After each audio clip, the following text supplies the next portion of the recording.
Move your stuff out of the way then. There won't be any problems, he ordered me like that. A place for you to sleep. The hallway is empty, isn't it? My husband made an unbelievable remark. Fine. I did as he wished and slept in the hallway. Afterwards, they would deeply regret their actions. My name is Helen, a 30-year-old office worker. I've been married to Richard for 2 years. We met through work, our respective companies were business partners, and we were both in charge of the account. Initially, someone else had been in charge, but partway through, Richard took over, and that's when we met. Richard gave the impression of being a hardworking and serious person. After working together several times, Richard invited me to dinner, and that led us to exchange contact information. From then on, we started meeting privately as well and began dating. Richard is 2 years older than me, very understanding and reliable. He always looks cool, taking care not to make me feel uncomfortable during dates with his gentle and grateful personality. Richard looked incredibly wonderful. We continued to date, and about 2 years later, we decided to get married. I was very happy to decide to marry the man I loved, Richard. After that, we held a family meeting, introduced our families to each other, and then had our wedding ceremony. Many people attended our wedding, making it a memorable ceremony. Seeing Dad and Mom cry, I felt happy, thinking I had done something good for my parents. After that, we went on our honeymoon and began our married life. Upon returning to the country, our married life was incredibly enjoyable, and I felt happy every day. Every morning, I wake up to find Richard sleeping beside me, and every night I'd greet him with a welcome home. Simply eating meals together every day made me incredibly happy.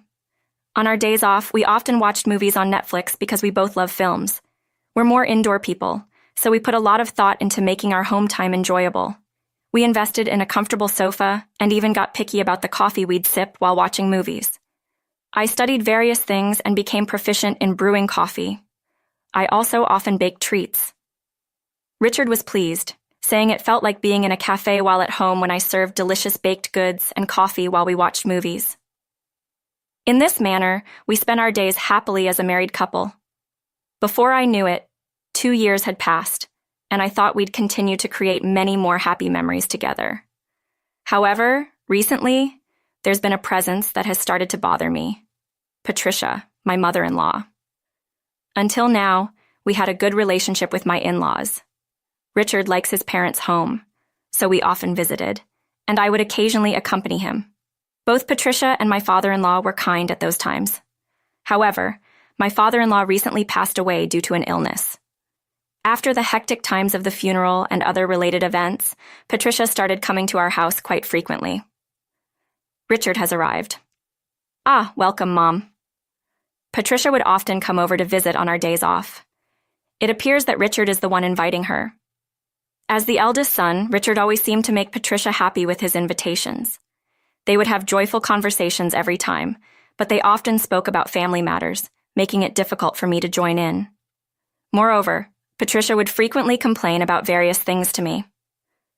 Do you make this kind of food every day? I feel sorry for Richard. The room isn't well cleaned. You're failing as a wife. Both of us are working, so we divide the household chores. Richard mainly takes care of the cleaning, and I try to make meals as simple as possible so it doesn't interfere with work. Because of that, I often freeze prepared dishes, but Patricia would randomly open our fridge and complain about what she found in the freezer. You can make hamburgers on the same day, can't you? Serving frozen food is unthinkable. You're a housewife. You shouldn't neglect your chores. Patricia would say things like this, even though I am also working as a company employee. She doesn't seem to understand that. Well, I am also working, so I would like some flexibility in how things are done. Even when I say that, Patricia responds, "You're busy with just a part-time job. How pathetic." What is she misunderstanding? Patricia doesn't seem to think I'm a full-time employee. Every time I explain that I'm a company employee, she doesn't listen at all. Women can't possibly excel as company employees after all. She completely disbelieves me, citing such outdated reasons. And what's troubling is that Richard seems to take Patricia's side. Or rather, he can't seem to break free from his mother. So even when I talk to him about Patricia, he doesn't seem to think she's in the wrong. Mom is a bit scatterbrained, I know. Saying she has old-fashioned views sounds negative. views sounds negative, but why not just think of her as traditional? He says things like this to me, but that's not the point. My issue is with her dismissing me based on outdated views. I couldn't care less what you call her way of thinking. However, Richard doesn't understand my feelings at all, and I had no choice but to endure the harassment. Then Patricia began to get carried away and made an even more shocking statement. Maybe I should move into this house. What? This isn't a joke. Why would she even say something like that? Coming over to this house all the time is kind of tiring, so I was thinking maybe I should just live here. I absolutely do not want that to happen. But of course, Richard agreed. That's a great idea. Let's all live together. That's what Richard said. I talked to Richard after Patricia had left. You agreed to live with Patricia, but what are we going to do about the rooms? Our house is a 2 LDK, and we don't have any spare rooms. We were using the 2 rooms as a bedroom and a storage room for our belongings. Therefore, there's no space for Patricia to live if she comes. What on earth is Richard planning to do then? Richard said something unbelievable. Just clear out your stuff, then there won't be any problems, he ordered me like that. I was surprised that Richard would suddenly say something like that and also shocked at his attitude. Why is he suddenly so cold? Why are you speaking so harshly? Mom said you were bullying her. What? You spoke insultingly about Mom, didn't you? I had no idea what he was talking about. Well, it's true that Patricia had said unreasonable things to me and I had retorted. I hadn't used any language that could be considered insulting. Probably Patricia said that to discredit me. I haven't said anything insulting. Don't lie, I'm not lying. So you're saying Mom is lying? Yes, Patricia is spouting nonsense. Hearing that, Richard's face turned bright red with anger. Cut it out. So Mom was right. Your true nature is terrible. Why won't you believe me? Obviously, I believe what Mom says is correct. Anyway, clear all your stuff out. We're putting Mom's stuff in. Mom and I will share the bedroom. So where should I sleep then? Where can you sleep? How about the hallway? Richard made an unbelievable statement. Fine. I really can't believe it. How could he do such a thing? My affection for Richard cooled instantly.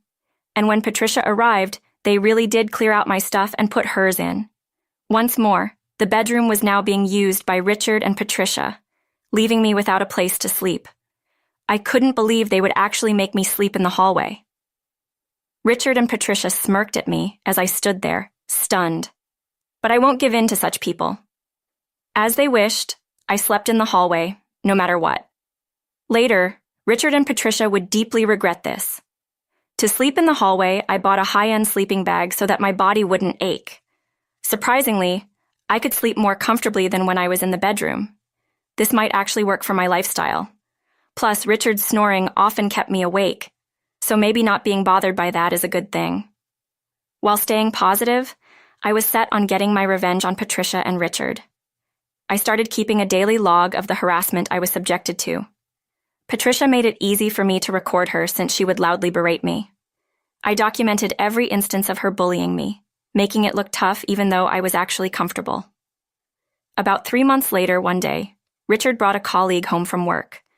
Apparently, they decided to continue their night out by drinking at our place.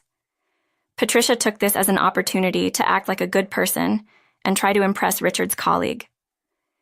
You, Mom, seem like a kind person.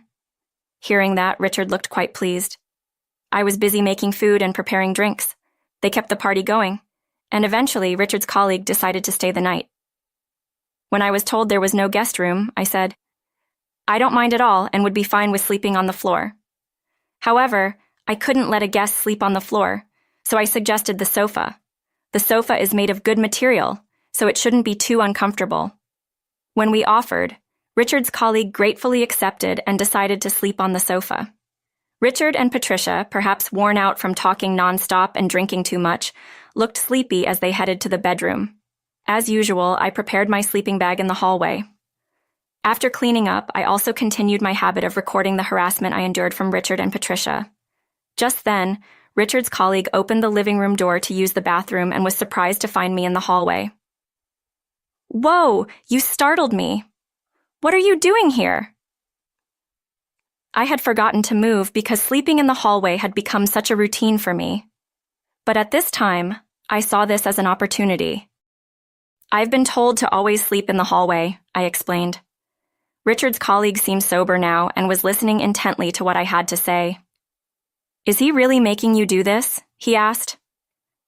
Yes, he told me there are too few rooms, so Patricia's stuff goes inside and mine goes out. I was even locked out of the bedroom I used to share, so now Patricia sleeps there instead. Wow, that's messed up. His expression showed clear disgust after hearing my story. He then seemed curious about what I was writing. What are you writing there? He asked. This is a daily record of the harassment I endure. Having something like this can be advantageous in case of a divorce, I replied. I see. May I take a look? He inquired.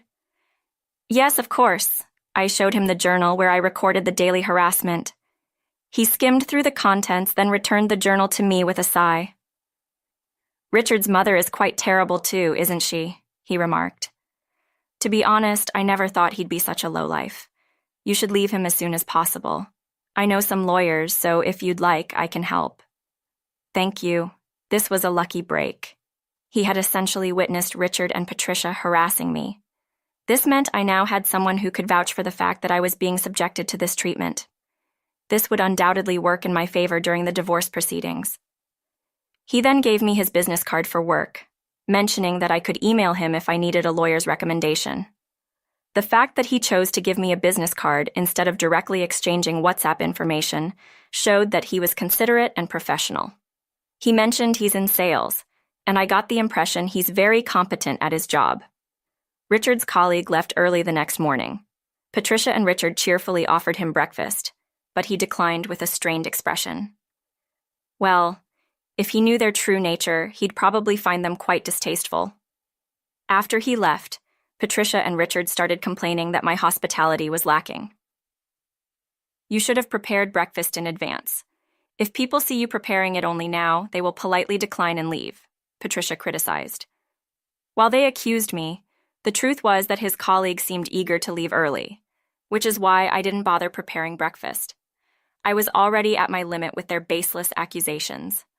I immediately sent messages to the colleague asking for a lawyer recommendation.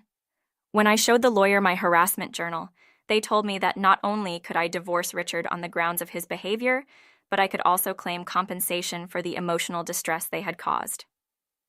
I went to the office to get the divorce application form and, upon returning home, thrust it in front of Richard. I can't tolerate this life anymore. Let's divorce, I declared. Upon hearing this, Richard looked shocked. However, Patricia seemed extremely pleased. Isn't it great? You can get rid of unpleasant people. I always thought Richard deserved better. He should remarry a young woman at work and have kids soon, Patricia said. After she said that, Richard also seemed keen to divorce me. That's absolutely true. I've decided to break up with you, he said with a smirk. Saying this, Richard filled out the divorce papers. Then I'll go submit these now, and then I'll pack my things and leave, he announced. Hearing that, both of them looked extremely pleased. Let's go celebrate today.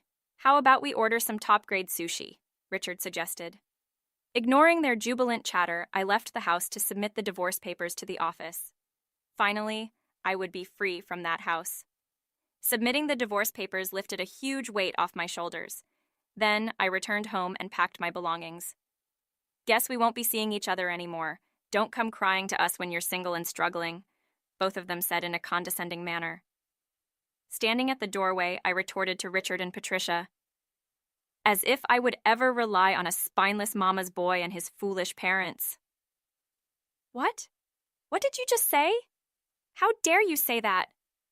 Patricia and Richard blushed with embarrassment at my harsh words. I'm just telling it like it is. I won't forgive the constant torment and bullying you've put me through. I've already hired a lawyer, so I will sue you for the emotional distress you've caused me with your words and actions, I declared. Upon hearing this, both looked extremely flustered. What? Wait, are you serious about suing? We haven't done anything that bad, have we? Richard stuttered. If you lack awareness, all the more reason for you to experience the consequences. In any case, I'll be sending a certified letter so you can check the details there, I said firmly. Both of them went silent, their faces pale. In my heart, I yelled, "It worked!" and felt a surge of joy. Even now, remembering the troubled faces of Richard and Patricia makes me smile. Afterwards, I went through my lawyer to claim compensation from Richard for causing me emotional distress through his words and actions. With ample evidence available, he had no choice but to pay. Moreover, that colleague of his spread word of Richard's unacceptable behavior within the company.